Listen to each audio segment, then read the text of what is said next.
Welcome to another Founder Wisdom Pod. We have Bryan McAnulty with us. He's the founder and product director at Heights Platform. He's also a creator and entrepreneur, designer and developer, and a musician, as you'll see in a moment, his background. This pod is brought to you by podpar.com. If you want to start or scale, monetize a podcast, it's also brought to you by Qualia. If you want to optimize your brain as a busy entrepreneur, helps with focus, memory, and drive. Go to neurohacker.com/CO wisdom. Bryan, welcome to Pod. Tell me a bit more about yourself, what you're up to nowadays. Yeah, thanks for having me, Charles. So I'm the founder of Heights Platform. We're online course creation and community building software. We've helped more than 10,000 entrepreneurs build online courses, digital products, coaching programs, communities, things like that. And I'm a bootstrap founder, so I really believe in building this without investors. I'm either actively ignoring investors or just telling them we're not interested. But specifically where everything's going now with AI, where we've shifted into being this AI powered platform. But it's not just like we're jumping on the bandwagon with everybody else. We've had these ideas for years, and there was like no way to really build it. And finally, GPT-4 comes out, and now so many of these things are just kind of almost instantly possible. And so I'm really excited where things are going. I think now is the best time to be a creator, solopreneur, or even running a smaller business because of just the capability and power AI gives you. And just a little bit more background on me. Before I started this, I had a web design agency. I tried building all kinds of products myself, software products, digital products, e-commerce. Eventually, the accumulation of everything I worked on turned into founding Heights Platform and what I created today. Spent a lot of time traveling all around the world. And yeah, that's me.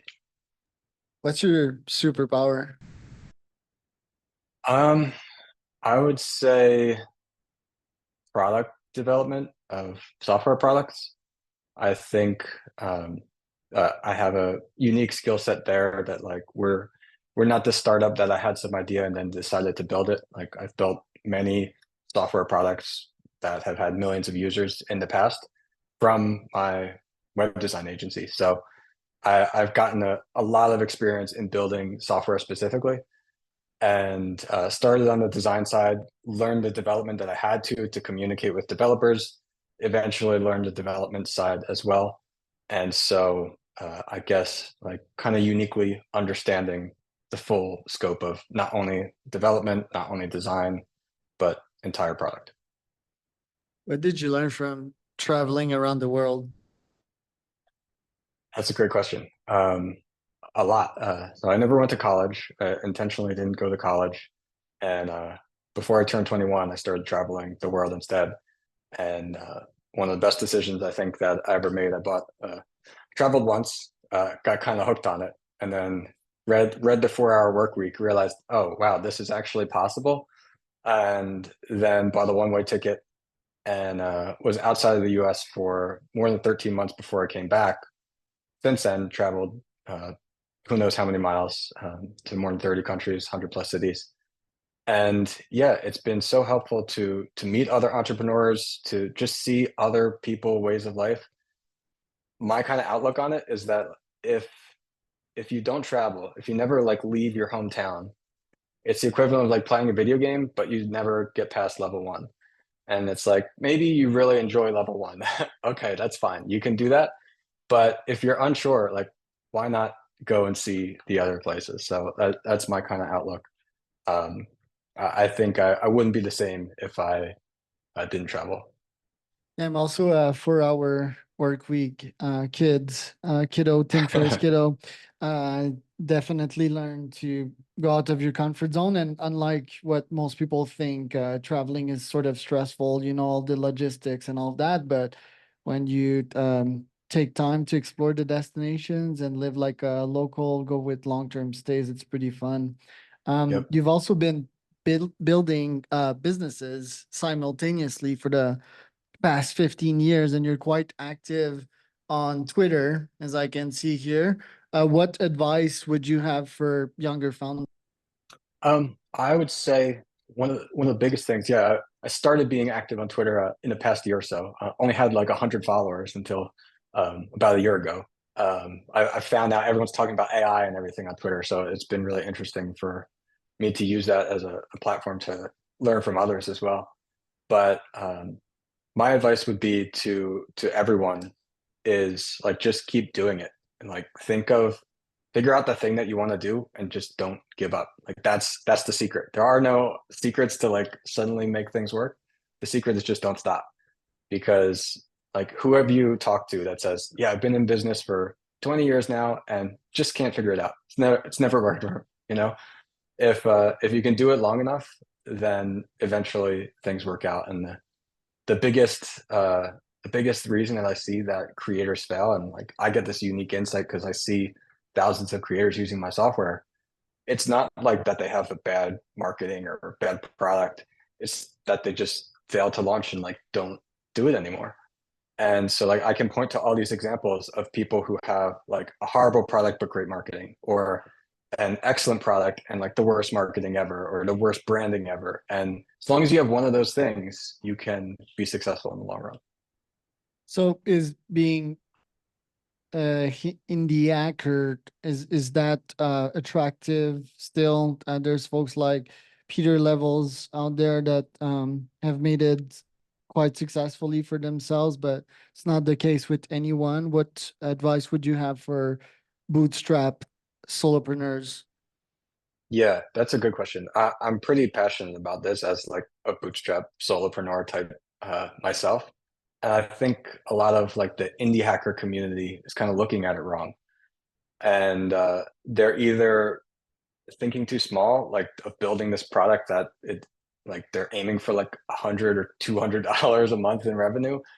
So like think bigger about it, but also just realize what's changed in the past few years. And for a product like Heights platform, it was like a massive undertaking because it's this all in one thing. It's not like it's doing one thing specific. Like you have to be able to build web pages, you have to be able to have logins and have the courses, have a community, process payments, analytics.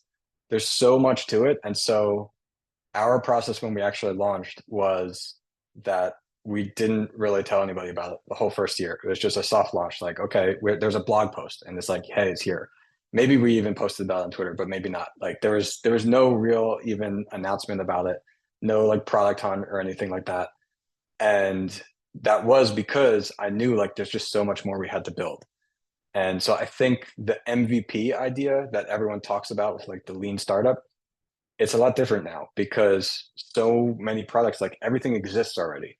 So the minimum viable product for what you may want to create could be a lot more complex potentially.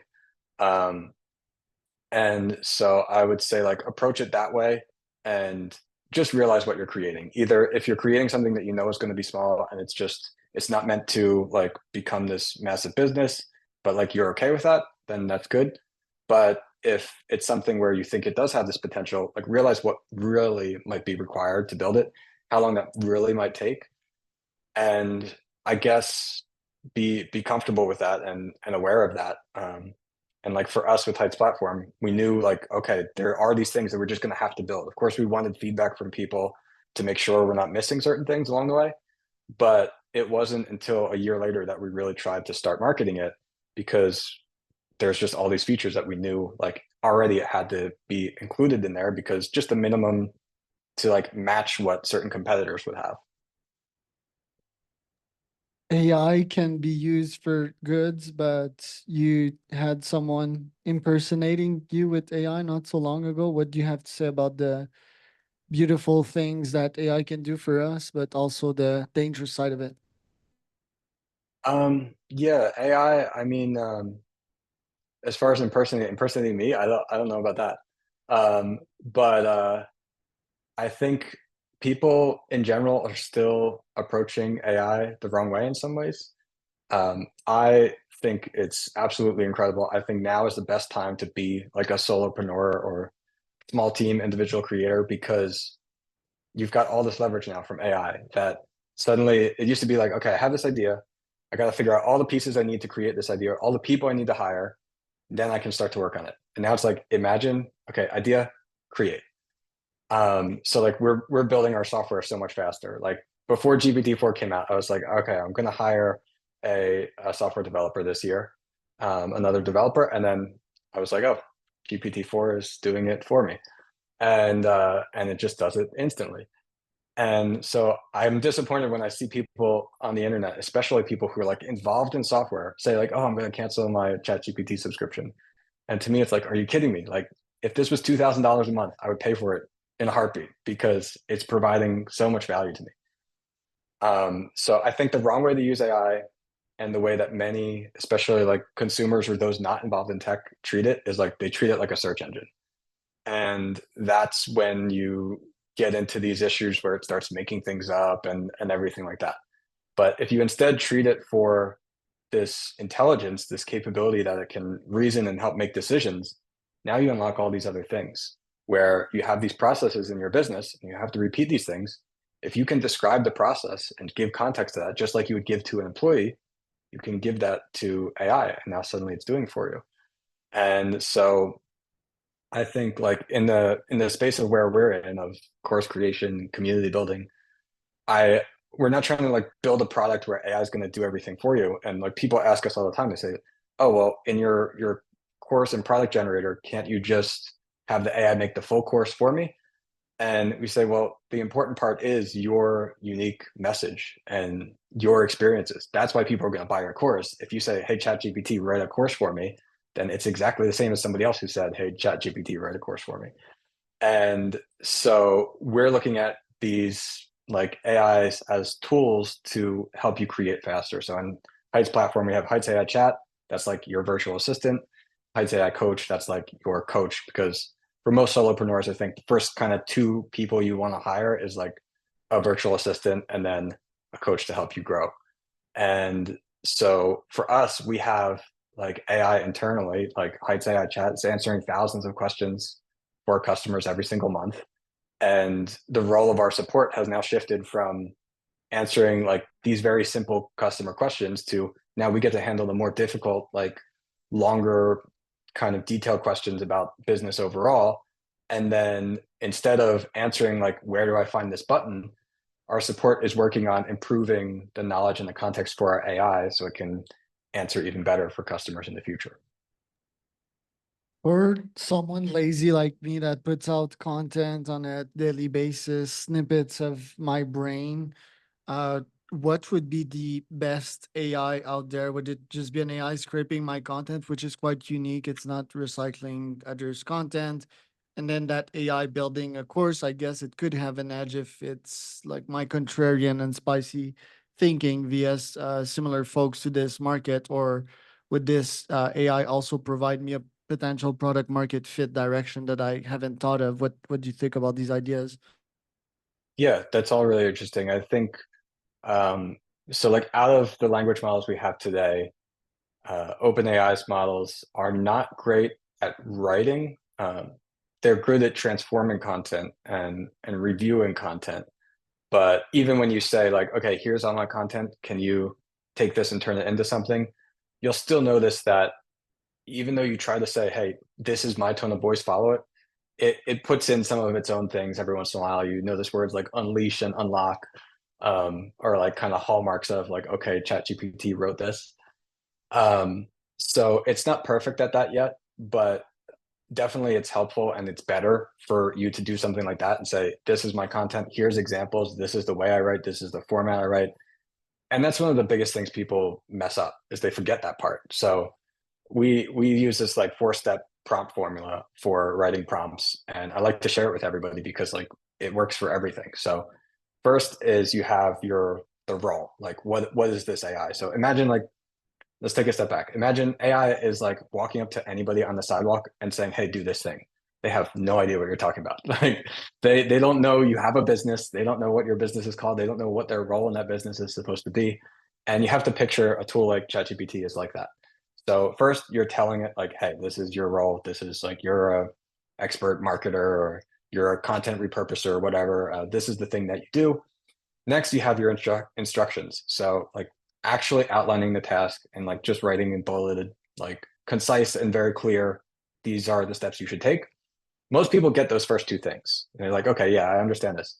Where most people start to forget it is step three is the response format. They get their response from ChatGPT and it's like, oh, it's not what I wanted.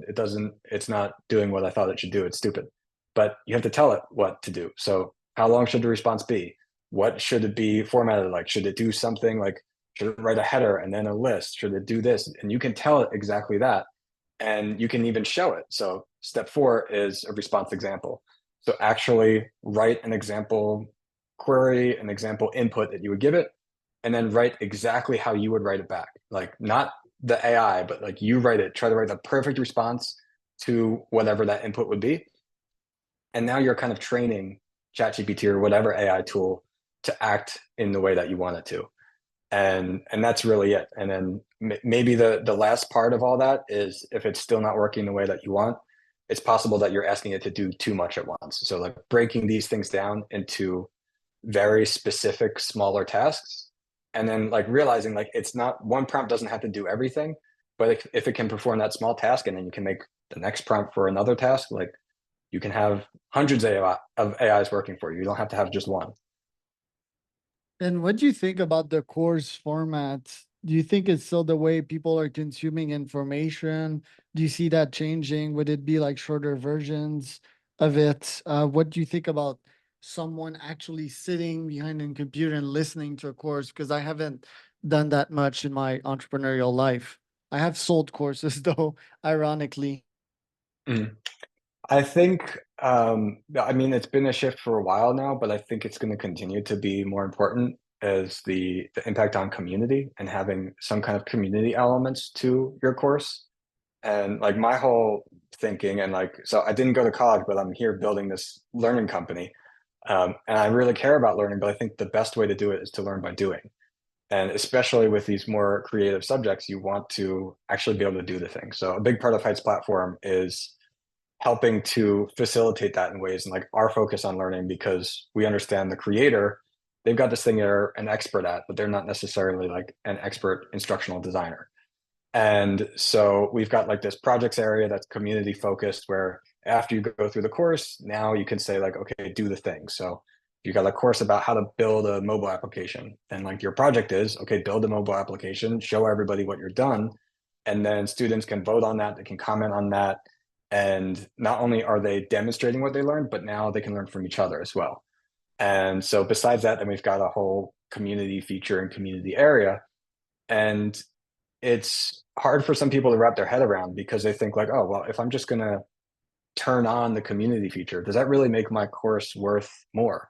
But the answer is it does because people want to connect with other like-minded people. And especially with AI and it becoming easier to get certain information, the value is, as I said earlier, like from somebody's unique perspective and message on something and like how they do it, how they approach it, and then being able to connect with those other like-minded people.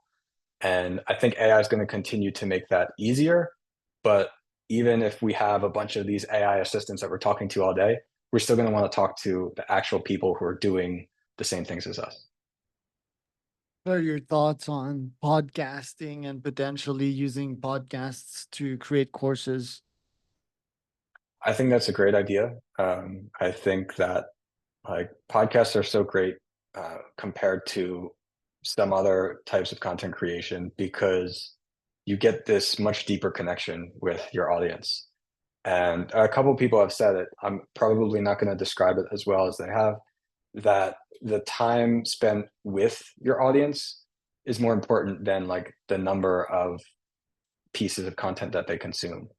And so like if you are really popular on like short form content for like reels or TikToks or something, like somebody could watch 100 of your shorts or your reels and they don't even know who you are yet. They just remember, yeah, I've seen that guy. I have no idea what he does. But if they're sitting with you on a podcast, like one podcast episode could be equivalent of watching those 90 reels because they're all like maybe a minute long. And so you get to have this really deep connection with the person because you hear their whole story and you learn all about them. And so the time that you spend with them, like that's an indicator of the value of that person in your audience. So I think podcasts are great at building that. Even if you have a small amount of listeners, it's helpful to because they're fans. They're not just these people swiping and scrolling through. And I think you can use that and use everything you learn to create courses and things like this easier. For me, I found that, and I'm sure others find the same, that it's hard for me to just say, okay, these are all the questions I have to answer and this is what I have to create. But when you get feedback, when you get other inputs from people, it makes the whole thing so much easier. So like you're asking me these questions here. Okay, yeah, I can answer that easily. But if I had to sit down and just record something, it's like, what should I say? What do I talk about? And so when you're like prompted by another person or able to discuss these things, I think that makes it easier to create the content too. What are your lifetime goals, and do you feel that you're advancing at a great speed towards them? So maybe I'm a little bit different than some entrepreneurs in that like I don't have a specific goal of like we have to make $1 billion or sell for $1 billion or something like that or multiple billions of dollars. I guess my big bet is that I don't want to sell the company. I don't want to have some exit. I found something that I'm fortunate. I really enjoy what I do. And so my goal is just to see like how big can I grow this, building it myself. So I'm intentionally trying to stay as a small team. I like having a team where I know the people that I'm working with and I get to know them and work with them rather than like growing so fast and it's like who's this person? When did we hire them? So my goal is to yeah, kind of just see what I'm capable of creating with this small team on my own and hope to make as big of an impact possible on both other creators, helping them earn a living, and then their students and their customers, helping them learn better. So, what does your day to day look like? Any power habits that you're stacking for higher output? Yeah, I mean, when I started as an entrepreneur, I thought, oh, great, I'm not going to have any schedule. You get to do things however you want. But nowadays, I have a very pretty specific schedule on most days. Um, and since I had a kid, I had a daughter a couple of years ago, that's become even more specific, I guess. And it's helpful to have a schedule with a kid. And so I tend to wake up pretty early. I was never a morning person, especially when traveling. I think actually, if I had to pick like a time zone, I like living in the U.S. and I'm going to stay living in the U.S. But if I had to pick a time zone where I feel like most naturally fits with me, I think it would be Europe because I liked being able to like wake up a little bit later, go out for lunch, do whatever I want, and then start working in the afternoon and then work through the evening as well. But now it's usually like wake up around 5 and get done some focused work on coding, design, product, whatever it is, while I don't have any distractions from like team or customers, things like that. Then like once it's around 9 a.m. and the actual work hours start, then that's my time to interact with all my team. Like we all connect in the morning because we're spread across the US, Europe, and Asia.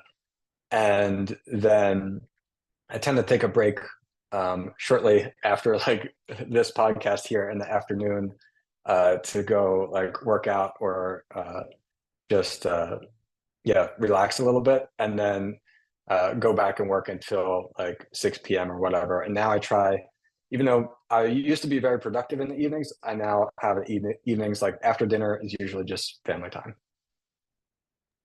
Do you feel that a Charles AI would make a better host right now? And do you feel that a Brian AI would make a better guest? Could both of our AIs interact and create even better content than the one we're doing right now?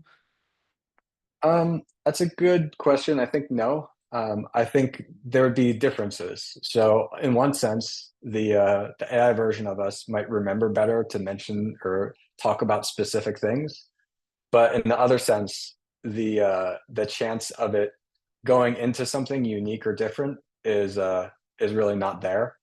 And so if these two AIs had a podcast together uh, frequently, it would just be like the same content over and over at a point. Even if we would spicy prompt them, and if so, what is human magic vs AI is magic? I think yeah, that's a deep question. I mean, I think the prompts, like it would just make it like hallucinate. So it would eventually be out of like our data and just start to make things up, right? So it wouldn't really be like something that Charles or Brian would have said at that point. And I think that humans are still the best at coming up with these unique ideas and approaches to things. And we can get language models and AI to help us with extracting and experimenting with that by giving them this new information. But ultimately, like the imagination and creativity still best from coming from the human, I think. Thank you so much, Brian, for today. Where can people find out more about you? So if you're interested in what we do, we've got a free community actually at creatorclimb.com. That's over 10,000 members there, free to join, and that is built on Heights platform. So if you want to like see how it's built, what it does, that's an example of it. If you want to try creating a course, community, coaching program for yourself, go to heightsplatform.com. We've got a 30-day free trial. And as you said, I'm on Twitter at Bryan McAnulty, and just recently started my YouTube channel a week or two ago at Bryan McAnulty as well.